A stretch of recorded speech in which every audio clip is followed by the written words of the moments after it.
today. PBS Hawaii, home is here.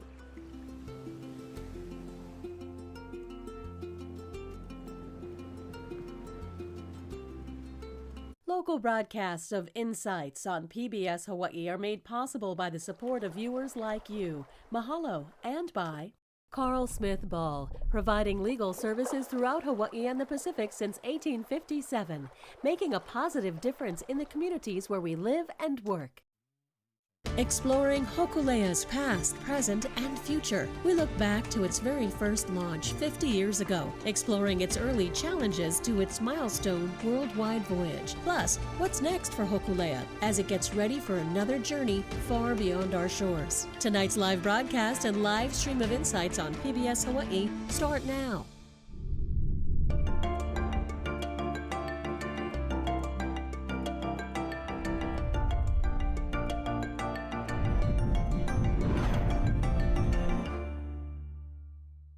Aloha everyone and welcome to Insights on PBS Hawaii. I'm Lauren Day. March 8th, 1975, on the shore of Kualoa Beach Park, Hōkūleʻa hit the water for the first time. Since then, the voyaging canoe has traveled the world, sharing the ingenuity of Polynesian wayfinding. Tonight, we reflect upon Hōkūleʻa's past, present, and future. We look forward to your participation in tonight's show. You can email or call in your questions. And of course, we have a live stream of this program at pbshawaii.org and on the PBS Hawaii YouTube page. Now to our guests in studio. Dr. Ben Young served as the doctor on the 1976 maiden voyage of Hōkūleʻa from Tahiti to Hawaii. He is a psychiatrist and received his MD degree from Howard University and was former dean of students at the University of Hawaii's John A. Burns School of Medicine. Jonah Apo is a current Hōkūleʻa crew member and also development coordinator for the Polynesian Voyaging Society. He was introduced to Hōkūleʻa in 2016 as a high school student. Some of the places he has voyaged to include Alaska, Canada, and California. Kai Hoshijo is a Hōkūleʻa navigator. Her first time on the voyaging canoe was an overnight sail in 2021. By 2022, she was an apprentice navigator sailing from Tahiti to Hawaii. And Elisa Yadao is a former television journalist who covered Hōkūleʻa's 1985 to 1987 voyage of rediscovery with her partner videographer Cliff Watson. The pair was invited to sail on Hōkūleʻa on the last leg of that voyage from Tahiti to Hawaii. Elisa later served as PBS executive director during the 1990s when the canoe made her first voyage to Rapa Nui. Now, before we kick off our discussion, we want to share a brief clip from Polynesian Voyaging Society President Nainoa Thompson. We asked him to reflect on the very beginning of Hōkūleʻa. 50 years ago, Hōkūleʻa was a project. Our founders were just geniuses, and how they carefully brought Hōkūleʻa into a society that didn't honor Hawaiian things. But their hope and dream was Hōkūleʻa was going to be Hawaii's contribution to America's bicentennial. But it was constructed for one voyage. And I was there at dry dock, when we were constructing her, and I was really young. I didn't know anything, but I do know what rust looks like. And we were stapling the hulls together with staples, and then we're painting the hulls, and the rust streaks are already coming down. So clearly the idea was to make this contribution in that 1 year. 1976, sail it to Tahiti, sail it back. There was no plan nor vision for anything after that. And so that all those signals are saying this is an event. It's a project. It wasn't a movement. It wasn't a vehicle for change. It wasn't viewed that way. But we didn't navigate Hōkūleʻa into the future. It navigated us. All we did was follow her possibilities, her potential, and just believing that she's going to take us to a place better than we are now, and she has. Dr. Young, I want to start with you. Take us back to the beginning. Nainoa Thompson said something interesting. He said, at the time, society didn't honor Hawaiian things. Can you give us some context? What does that mean? Well, I think I have to reflect on the period when Herb Connie got hold of me, and he said that he was very worried about Hawaiian culture being forgotten, being lost, being shrouded.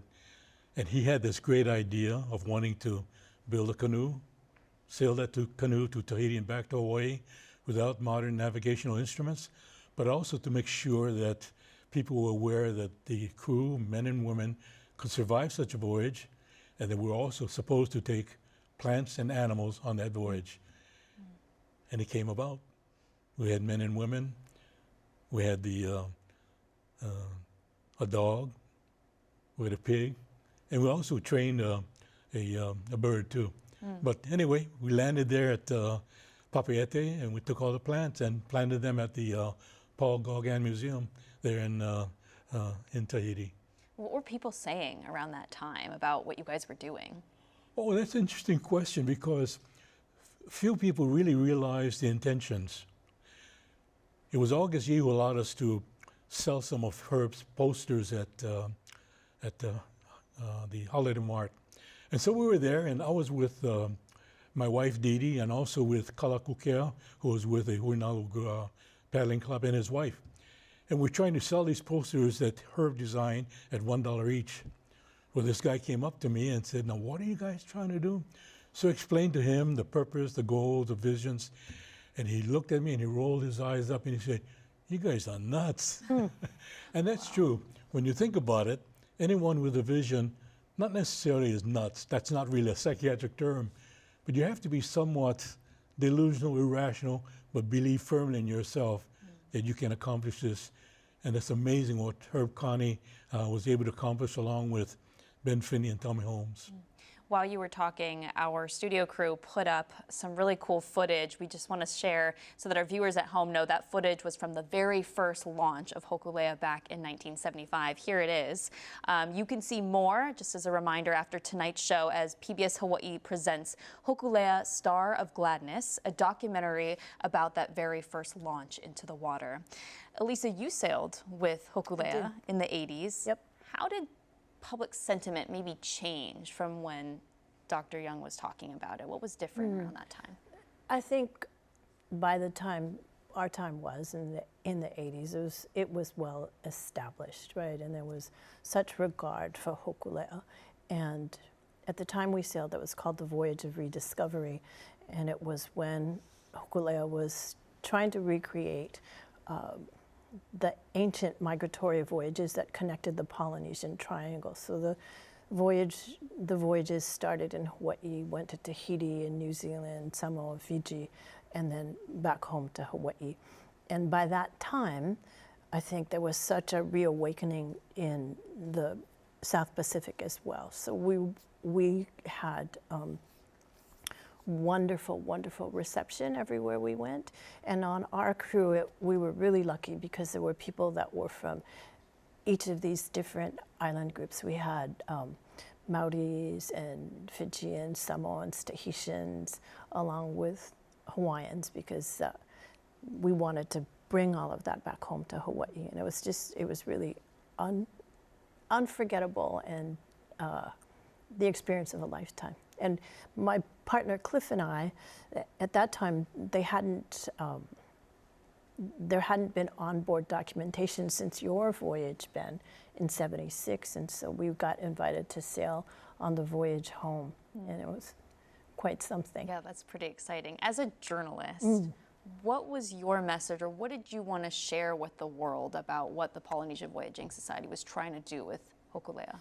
I think, you know, certainly the larger themes of just the sheer genius of people, the Polynesian people who could navigate in the way of their ancestors, you know, just with the signs of nature. But I think there's an even deeper human story about the sheer effort, and you two know this, I mean, you know it too, Ben, but you know, it takes so many people to sail that canoe. It isn't just the people that are on land, at sea rather, but the people on land that make the voyage go, the people who host. And I think it's really a testament to the strength of the vision that so many people are willing to work so hard to make this happen. That's a wonderful point, because there were so many people who are unsung heroes and heroines in the 1972, 73, 74, 75, 76. For example, the people who prepare the foods, their names tend to be forgotten. Bert Barber, Paige Barber. There were people who helped to make the paddles that were given to the nations throughout Polynesia.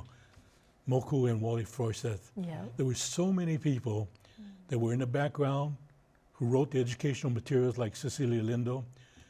They are really the unsung heroes, and if it hadn't been for them, Hōkūle would never have been launched. You kind of just gave me chills. I almost have like tears forming because I think there's so many lessons with Hōkūle, including, you know, so many hands needing to come together to make it happen. For Jonah and Kai, our current crew members, how does Hōkūle's history maybe impact you and the lessons it's taught you? I think it adds a lot of responsibility because the stories and the people are so well documented, and you really know that you are voyaging because of all these people that came before you. In those first 50 years, I think that we're really reflecting about those key folks and those many hands that really made Hōkūle a reality. And when I was born, Hōkūle was a fact, and they already voyaged, and we knew that our kupuna were navigators and extraordinary seamen. And it was just, now that they put all that work in the first years to make that possible, I think it's that responsibility for us to carry that forward and know that when we're on the canoe now, it's because of all the people that came before us. I would agree, yeah, 100%. I think the 50th birthday is so important for us as students because you're learning about this role to try and understand the history of where you come from as a student and know that you're standing on just the shoulders of giants of these big, big efforts to get this canoe to impact not just the people on the canoe, but everything after that, this huge ripple effect across the Pacific, across the world. So right now is an important time for us as students, as young people, to really understand that history. Describe to me, for the two of you, you know, you both were born, Hōkūle was already a thing. You learned about it in school, your family probably told you about it, and then you get involved. Your first time on board, what was that like, knowing about Hōkūle's significance and its history? Like, what went through your mind and your body? I think just knowing at the end of the day that there was a job to do. Jonah talked about kuleana and responsibility, and I think not allowing that to cloud judgment as well. So knowing that you're continuing the safety side, continuing all the training side, and making sure that you're holding yourself accountable on the canoe. Of course, a beautiful, amazing, and of course so privileged to be on the canoe, but also wanting to make sure you're doing a really good job to keep everyone safe and your crew members safe. I think also Hōkūle is like a magnet, and it kind of pulls the people for the right reasons to the canoe. And yeah, that kind of first time you step on, you know the history, but it's kind of a untangible feeling of that really brings it all together, and just kind of you feel, I don't know if it's the mana of the canoe or the history, but just being on board, it's always kind of that special feeling. Even if we've done day sails all the time or spent a lot of time in the canoe, there's still that feeling that persists throughout the canoe, and she just has that magic in her. That made a question that raised a question that people have asked me several times, and that is, did you have much ocean-going experience? Were you a paddler? And I've thought and pondered that mainly as a psychiatrist. And I thought that, yes, ocean experience is important, but that's not the most important thing. For example, let's look at paddling. There's certain crucial things about paddling. You get experience with the water. You get experience keeping in shape. Not only that, but if you look at any photograph of any group of people paddling, they're in unison, so you work together. And perhaps one of the most important items that's necessary to spend all this time at sea in such a limited territory is, are you able to get along with people? Really, that's more than anything else. If you think about it, you know, you step on that canoe and you put your life in the hands of your crew members. I mean, we're all responsible for one another, so you have to really believe in the people that you're sailing with, and carry your kuleana too. As you were saying, Kai, you know, you have a responsibility. Yeah. Yeah, I think so many of our viewers too want to know, what is life at sea like? And before I let you guys, I want to hear from everyone, maybe what it's like now and even the differences from, you know, some of the earlier voyages. Before we get to that though, we actually have a clip that we want to show our viewers at home from Elisa's documentary. So take a look at this. For 15 people to live happily and harmoniously in fairly tight quarters over thousands of miles, that takes work and the right mental attitude. Chad Baibayan is another one of Hōkūleʻa's veterans. He first sailed in 1975 and has thousands of miles under his belt. It's going to set the atmosphere up for sailing, kind of the work ethic on board the canoe. What is that? Which is, you know, we're here to serve the navigator, and then whatever it takes to get the project completed or get the sail completed, we do, you know. If we have to get up in the middle of the night and stand a double watch, then we do it. Nobody cries about it. You just get the job done. Lisa, what's that like for you, watching that back? I know you enjoyed your voyaging experience so much. Well, you know, a moment, because we recently lost Kalepa, and it's just so dear to me. Ask me that question again. Okay. Kai, I'll go to you while we give Elisa a minute. What is it like? What does it take to be a Hōkūleʻa crew member? I think, as Dr. Ben spoke, you know, working together is the biggest thing, and making sure that we are together on the canoe, we move together on the canoe to get anything done that the captain wants us to get done or the navigator needs to support them. And so I think that's really what it takes, more than anything. And Jonah, give us a peek. What is it like being on the boat? How do you sleep? What do you do to pass the time? Because you're at sea for long stretches of time with no Wi-Fi, no phone. Yeah, so you really have on a boat. to disconnect. I mean, especially in this day and age with the technology that we have access to on land. I mean, it's a different feeling on the water, but you're sleeping under the canvas on a piece of plywood and an inch foam pad, and that's your bed. And I think that sounds uncomfortable, but out at sea, when you do have time to get down and into your bunk, I mean, it's a good night's rest, the couple hours that you may get. And is the crew really close? Like, how do you pass time? I mean, food is the biggest thing that brings us together, for sure.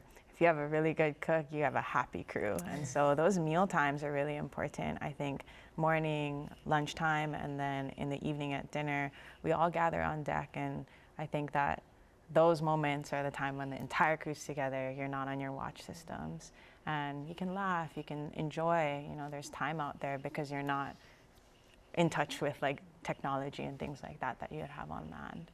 Mm-hmm. Dr. Young, what was your experience like? It's nice to have interruptions. For example, Bert Barber designed for me some fishing lures, and I had a 200-pound test line.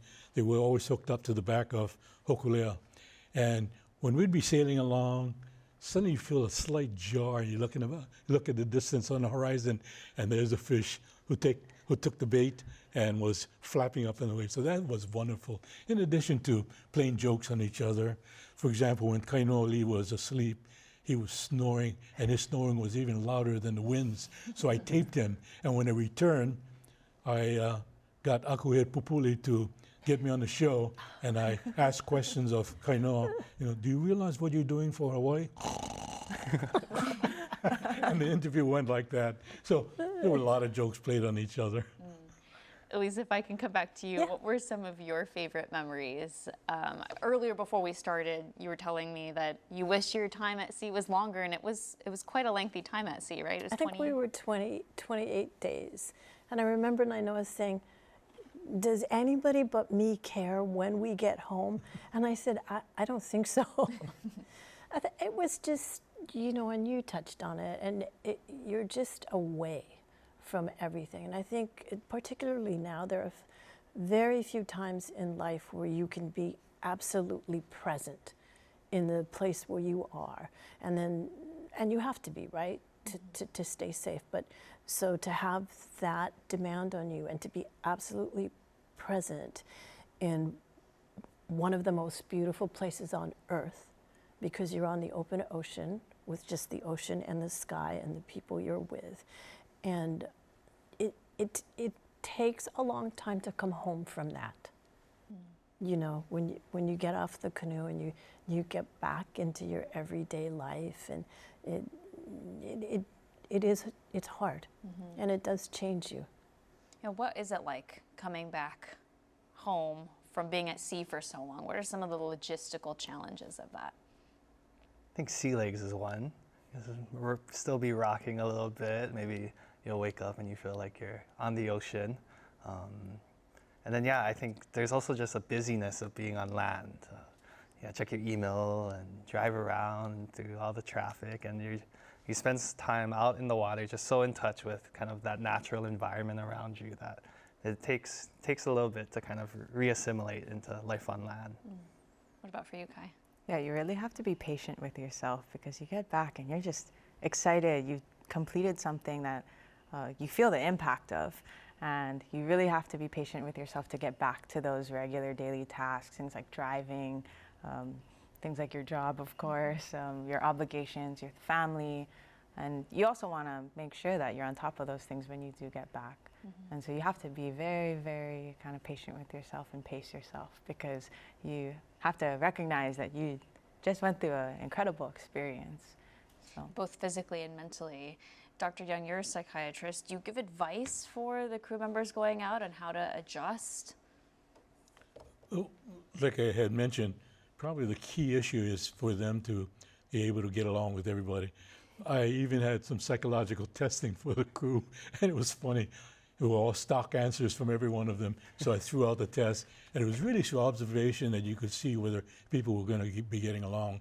As far as our voyage, we could hardly wait to get back. And then we were told by the chase boat to slow down because we were coming home too fast. And there were thousands of people that were going to welcome us home. And so we were searching around to where to anchor, and the captain, Kavika Kapahulehoa, directed us to steer towards Kalaupapa, and that's where we anchored for the night. And then the next morning, we set sail for Oʻahu. We saw all these cars and lights and horns honking on the shores of Oʻahu. Thousands welcomed us home. It was quite a thrill that it was so exhilarating that it's unbelievable that so many people came home to welcome us, came there to welcome us home. I want to hear from the rest of the panel as well. Like, what is that like coming home? And maybe you could touch on maybe some of your favorite moments, you know, from your voyaging experience. I think you know, when we came home, we went first to Hilo, and I was born and raised in Hilo, so that was quite something to have that be the place. And I don't know how this happened, but my mom, because I was working for the television station, and so my news director got a boat to come out, and my mom was on it.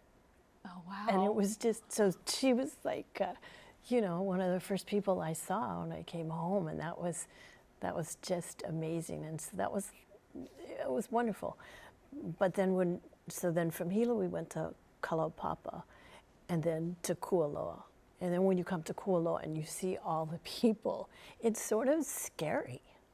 It's just, you know, it's so much stimulation after being out on the ocean for so long. So it was an interesting reaction. Do you both have the same experience as well, or is it a little bit different for the two of you? I think I really enjoy the arrivals, because I think one of my memories when I was in 2017, I was still in high school, but when Hōkūle came back home from the worldwide voyage, I remember standing on the rocks at Magic Island, just kind of that sense of excitement and pride when you see the canoe coming in with her sails open, and knowing just kind of that incredible journey that she's spent on the last 3 years. And you really just feel a pride for Hōkūleʻa, but also just Hawaii and being Hawaiian. And I think those are incredible moments, especially, and those really are amplified during those arrival ceremonies. And now what's crazy is, you know, you don't have to be a crew member to kind of feel that. I feel like I have seen it. I actually haven't seen it in person, but I've seen video clips, and you kind of still get, you know, the full body chills. So what is that like, Kai, for you? You know, you grow up learning about it, you see it, and maybe you've even seen some of the homecomings in person yourself before becoming a crew member. And then what was it like to actually experience it as a crew member? I think just the joy of family. You always see the videos of crew members coming home and hugging people, and there's this embrace. I don't know if they're direct family, but they're family in that way. So coming home, I got the joy of seeing some of my really good friends off the coast of Kona. Solomon Kupu, Kaleni Osano, they were doing their summertime Cal Maritime internship on the ship there. And they just so happened to be there. And they came on by and they said hello, and I didn't hug them, but there was that joy. There was that, you know, relationship of, I've really missed seeing you guys, and hello again. Yeah. And we came to Oʻahu and we anchored in Maunalua Bay, and I'm from Niu, and my mom, she was right there. So she mentioned, you know, something about moms, you know, you're like, hey, I'm home, I'm safe. Yeah. So I think just seeing that embrace in all the old videos and archives, it's that same feeling. I think so, yeah. I have a question that's a little hard to transition to. One of our viewers once made a touch on it. Her name is Barbara. But you know, the thing that I think resonates so much with people about Hōkūleʻa is its ability and its purpose, but ability to overcome challenges. Dr. Young, one of the biggest challenges was the loss of Eddie Aikau. You were Polynesian Voyaging Society president at the time. Can you tell me a little bit about how did you move past that when there were probably people out there thinking it's time to just stop? I had a journal leading up to it, and I still remember walking around on March 16, 1978, and I took that picture of Eddie. But he was looking straight at me, and I said, Eddie, look to the side here. And he did look to the side, and I snapped that picture, which is used quite often, showing Eddie Aikau. But that night, I got a word from Kip Kauka, who was our person who go to get things done, and he contacted me that Hōkūleʻa had swamped. So I rushed down there, and I had my journal written in there that first helicopter in, Nainoa, Bruce Blankenfeld, Snake, second helicopter in, Buddy McGuire, all those other people, third helicopter. Turns out that Kavika and a couple of others decided to remain with Hōkūleʻa after she capsized.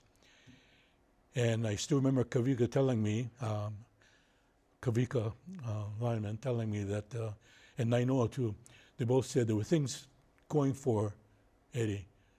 He had just won the longboard championship, so he was in good shape. He had a surfboard, he had a knife, and he had a flashlight. But the anguish, the stages of emotions that you go through, of depression, anger, bargaining, hope, until finally realizing that Eddie was lost. We met at the Washington Place with Governor Ariyoshi, and he was so helpful. I remember how thrilled I was, happy I was when he said, what can I do? And so I asked him, I said, can we get the Hawaii Air Guard out for us to look for Eddie? He picked the phone right there. And there were so many other people who helped us. So it was the poet Wordsworth who said that there are often thoughts that lie too deep for tears. But I think Wordsworth was wrong. There are never thoughts that lie too deep for tears.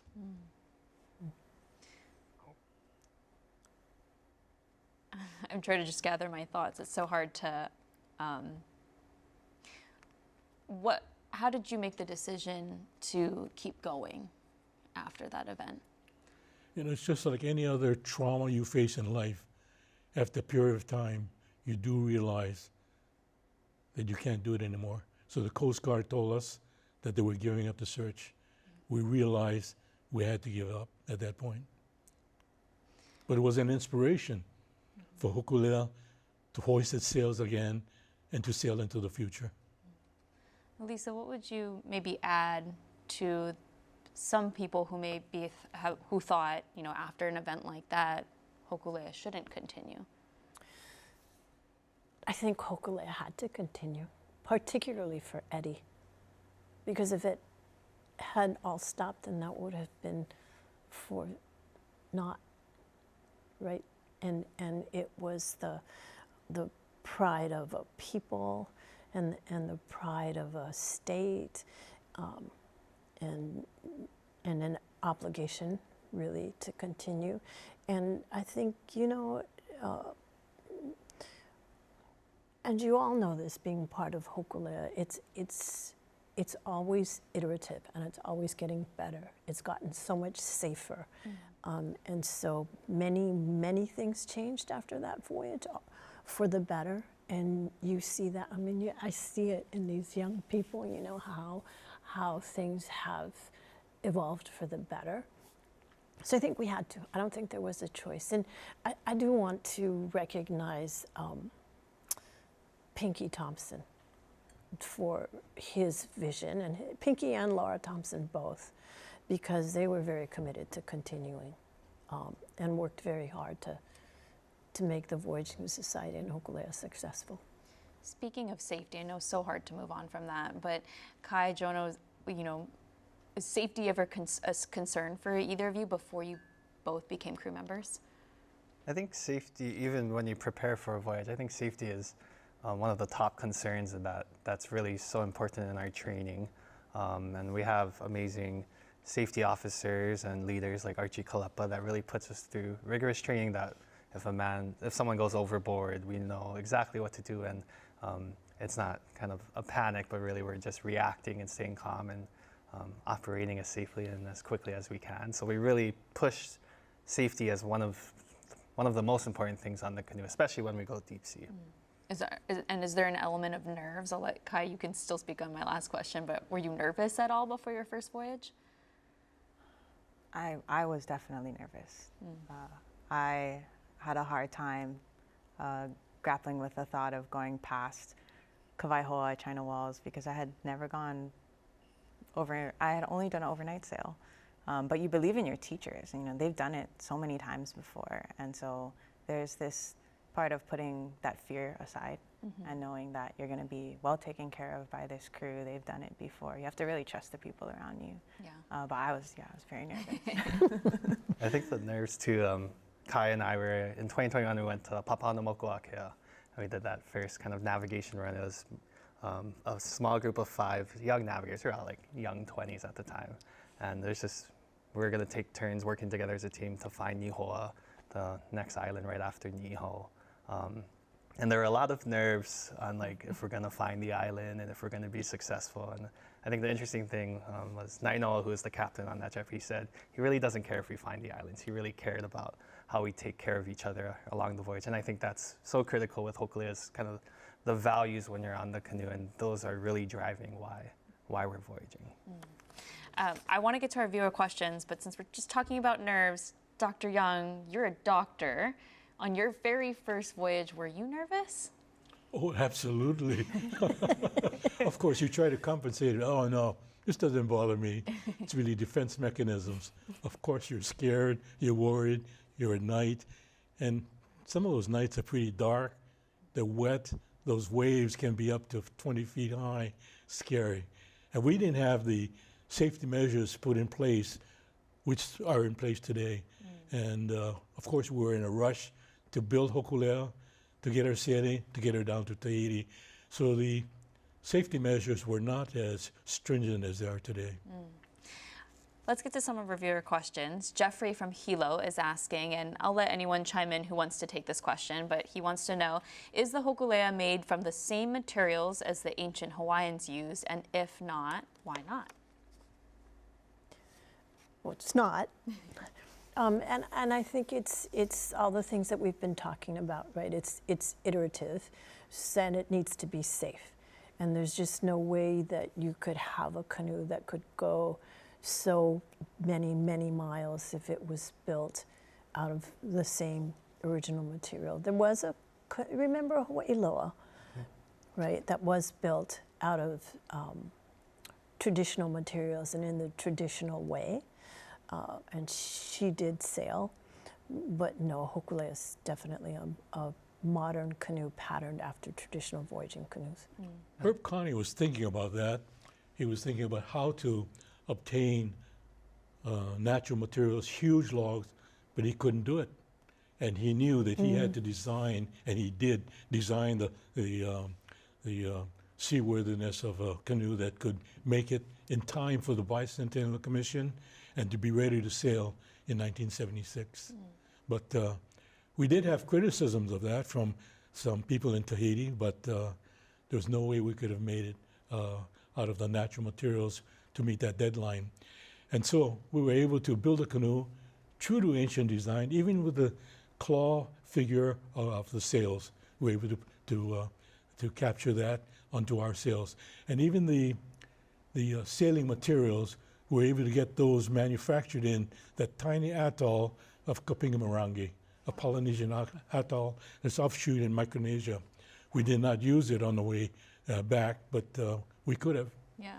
I think even with kind of the canoe today, 50 years later, there is a balance between traditional techniques and modern materials, and the canoe is still lashed together with almost 6 miles of line and the traditional patterns that Mao brought to Hawaii and taught us.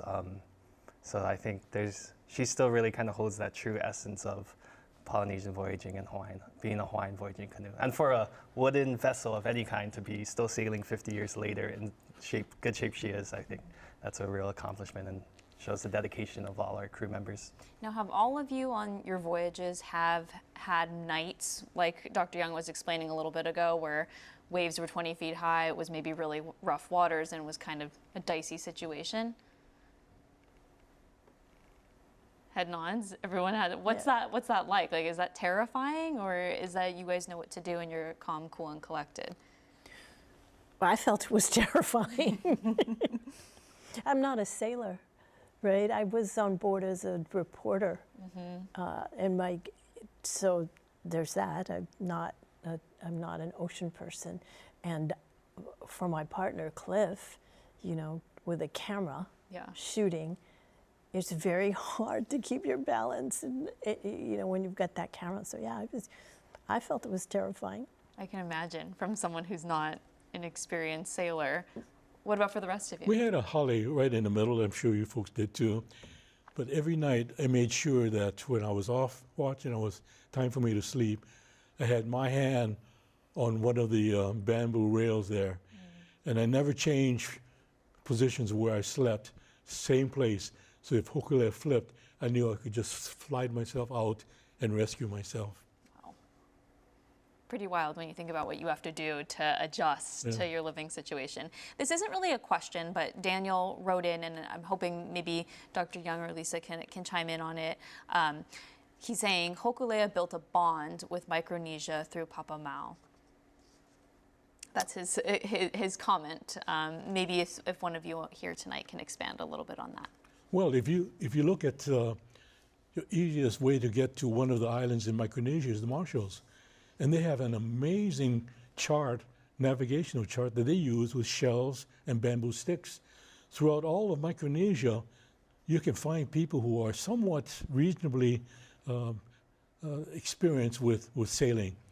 But of course, Sarawal with Mao was the best. And I let the others answer for that. That really brought together a link between Hawaii and Micronesia. Yeah, we very well know that as students of navigation, as like young navigators, that the gift from Satawal through Papa Mau is what has uplifted all of this voyaging in the past 50 years. And so we reflect on that on the 50th birthday because the school in Satawal has been what's provided all of this learning. So we're very thankful, Yeah, I think that's having Mau come to Hawaii and teach navigation to Naino and the many other navigators that trained under him. I think that unlocked the key for me and Kai to have the opportunity to be able to learn navigation and be able to voyage. And I think when you look at the genealogy of Hōkūle, I mean, Mau is really up there as that spark of kind of what allows navigation. Navigation is taught in schools today. I mean, without Papa Mau and being able to take that knowledge from Satawal to here, that wouldn't have been possible. Lisa, from your work as a journalist, what did you learn about how Hōkūleʻa maybe changed relationships between Hawaii and the people with, doing on board, the crew members, and those places around the world? I think, you know, and Ben touched on it a little bit.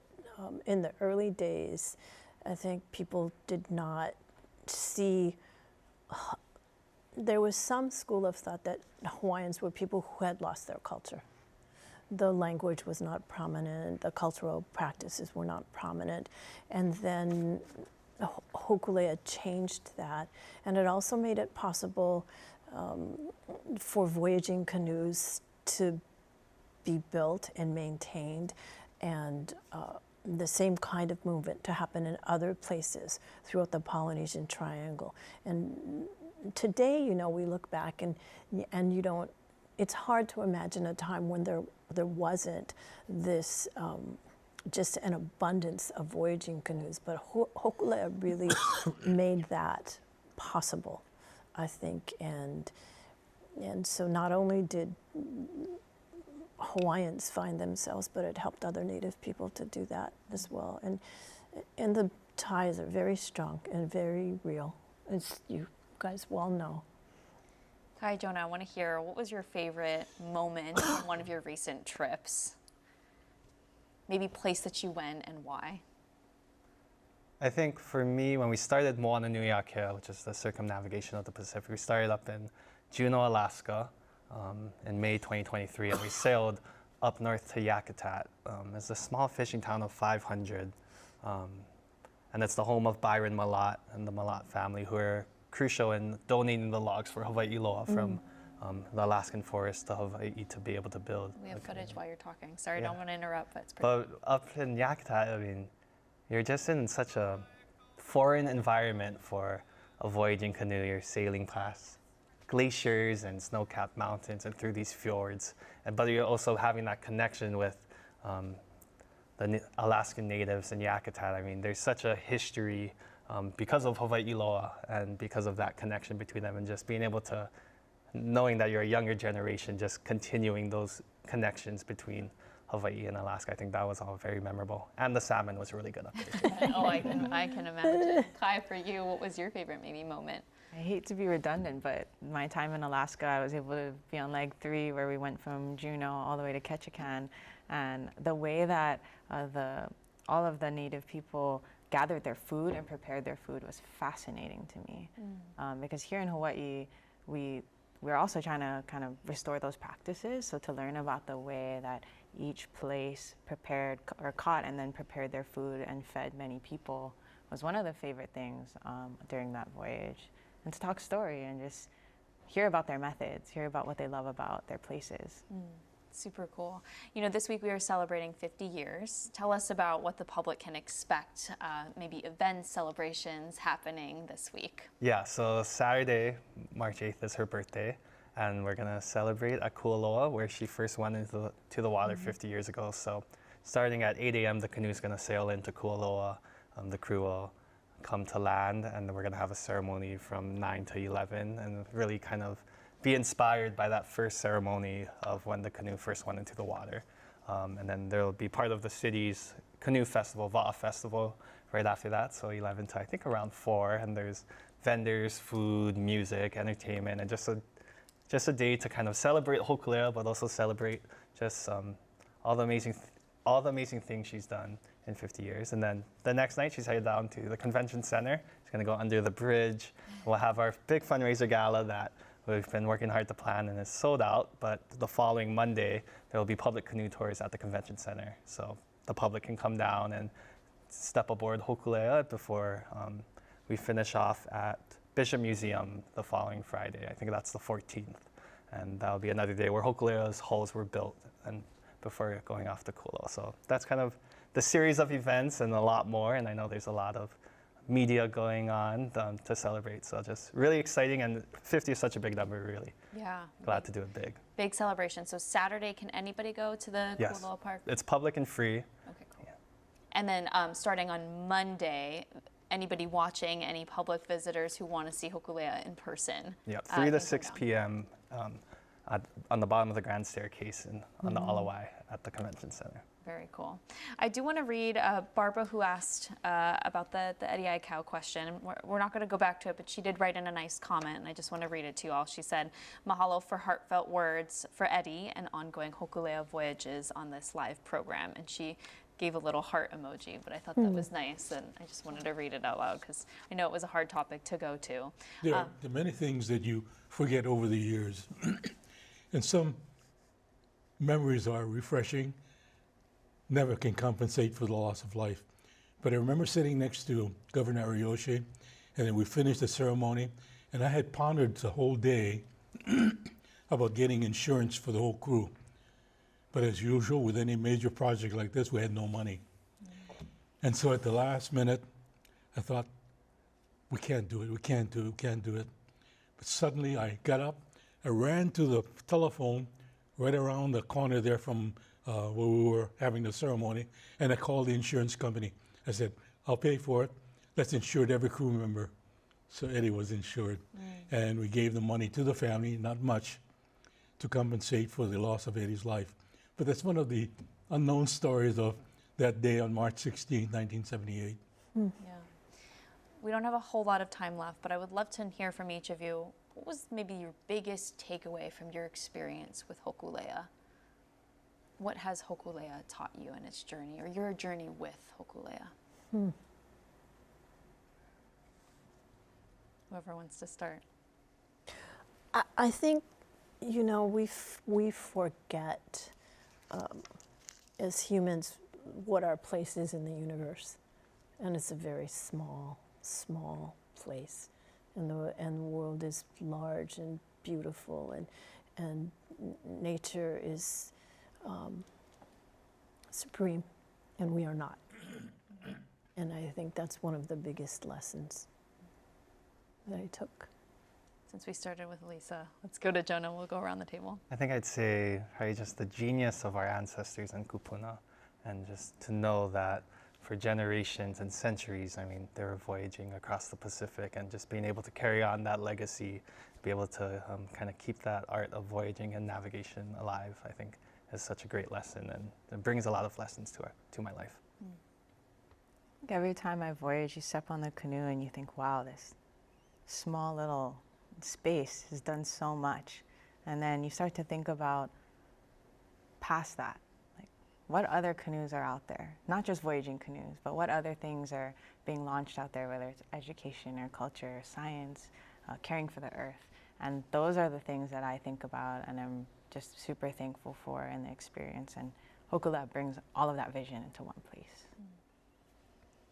Dr. Young, for you. Thank you for inviting us here, and I was thinking that we have the representatives of past, present, and future. Thank you very much for having me represent ancient history. So I reflect over what was just said, and I was thinking that, first of all, we had Hōkūleʻa get her ready for this bicentennial celebration. The next thing, represented by our young people here, is that Hōkūleʻa really represents a symbol to save planet Earth. But then I started thinking that every one of us are descendants of people who migrated here. We even migrated ourselves. So we represent every people in Hawaii. And every people had to meet extraordinary challenges, excruciating conditions to make landfall here in Hawaii. And they did it. And so what a wonderful legacy Hōkūleʻa is, to reach forth for new horizons and to make sure that we can still reach landfalls. We're at 50 years. Where do you all see Polynesian Voyaging Society and Hōkūleʻa maybe 50 years from now? You know, I think that's almost impossible to answer, because I think if you go 50 years back, it would have been hard to envision Hōkūleʻa today and the things that she's done. So I think my answer to that would be Hōkūleʻa represents the power of a dream and what happens when you believe in that dream. So where that dream takes you, that's where we'll be in 50 years. I know it's a hard question, but I'm curious, do you hope Hōkūleʻa is still around in 50 years, or maybe what lessons do you want to see the next generation take away from it 50 years from now? Still sailing. She's built to voyage. She's built to go deep. She's great at it too. And the young generation that I see, the teenagers or 12-year-olds trying to steal canoes, smaller canoes at Festpac, they're ready to go. They want to go. And that light in them is, there's a fire there. So I'm confident that, 50 years she'll still be. And I think success looks like the bar continuing to raise every generation. And just having the next generation of voyagers and navigators are just on another level than the one that came before. And just continuing to improve and rise, and even those lessons of Hōkūle and the mission of why we voyage and Malama Honua really just having an impact in Hawaii, but also globally. And I think that's really what I envision the next 50 years to be for Hōkūle and PBS. We have a couple of minutes for Kai and Jonah, since you both were inspired by Hōkūle in school. For any young folks watching who also might be inspired, maybe they're in school and they want to learn, how do we get involved? How can I participate in Hōkūle and maybe someday be like Kai and Jonah, and also Dr. Young and Elisa? What would you tell them? I think just to continue to imiike and seek knowledge. So if you're interested in voyaging, there's tons of content and documentaries and educational materials about voyaging, but also just getting out in the water, just reconnecting with the ocean as best as you can, or even just your places. I think we're all kind of have our own voyaging canoes, and we're all navigators of our own voyages, and being able to find something that really inspires you and pushes you to find an island, or if your mission is, or your voyage is to make Hawaii or your community a better place. I think that's really the key for us at Hōkūle and PBS on what we hope to inspire. Kai, what would you tell them? How do you start this journey? How do you get involved? Well, I think Jonah said it perfectly. It's about connection, and just talk about it. If you're young and you're inspired about something, talk about it. Family, friends, continue that inspiration, and it'll find its way. We always say that, I think Jonah mentioned on his first leg that you feel this feeling of you're supposed to be there. And so arriving to an island as a young person, be inspired, get connected, but also arrive in the right place you need to be to do that meaningful work. Finally, Dr. Young, on the same note, you've seen many generations, multiple generations participate in Hōkūle's journey. What advice would you give to maybe the next generation after Jonah and Kai? Okay, so let me reflect from the position I have from my generation, which is way before these here, that our generation is in retirement, about to retire, or pretty well set up for life already. Money is always an issue. So I tell to those who are already established and already in the retirement years to give as much as possible to the Polynesian Voyaging Society, so Hōkūleʻa can continue to sail on and inspire more and more young people to become navigators and sailors on board not only Hōkūleʻa, but the numerous more canoes that will be built in the next 50 years. Beautiful, I love that. That's a great note to end on, but I also want to read, before we go, a comment from one of our YouTube viewers, Benjamin. He said, "Love and aloha to all crew members of Hōkūleʻa, such an inspiration to all of Hawaii and the world." I want to thank all of you for being here. We're going to say goodbye in just a little bit, but we do have a few more minutes left. We want to show you, before we wrap up, we want to share one more insight from PBS President Nainoa Thompson. We also asked him, again, we showed him at the beginning of the show, where do you see Hōkūleʻa and the Polynesian Voyaging Society 50 years from now? And here's what he had to say on that question. From my generation side, it's not our kuleana to define that. Our young people today that are now connected globally, in the next 5 years with our voyage of Moana Nui Akea, they can launch 50,000 canoes with young people around the world. And the canoes, and I'm not talking about sailing canoes on the ocean, I'm talking about ideals, I'm talking about beliefs, I'm talking about what young people can look and be inspired by to be able to choose that they can navigate the earth to a better place. Our job is to create them the platform to believe that they can, and it's buried in the history of and the legacy of Hōkūleʻa, because of all the challenges we went through, all the decisions that had to be made, all the support systems around the planet had to come together. So I think there's a story there that talks about dreams can be real. Vision is essential to know your destination in life. The need to bring your community together now that it's global and you can. And so I think we have this legacy and making sure that we don't forget. We don't forget. We will leave it at that. Mahalo for joining us tonight to all of our viewers at home. We also want to thank our guests in studio, Dr. Ben Young and Kai Hoshijo. And here on my right, we have Jonah Apo and Elisa Yadao. Next week on Insights, Hawaii's home insurance crisis, the latest on the efforts to stabilize the market as soaring rates not only leave some people uninsured, but also create a barrier for some people looking to become home buyers. Please join us for that discussion. I'm Lauren Day for Insights on PBS Hawaiʻi. Have a great night.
Local broadcasts of Insights on PBS Hawaiʻi are made possible by the support of viewers like you. Mahalo, and by Carl Smith Ball, providing legal services throughout Hawaii and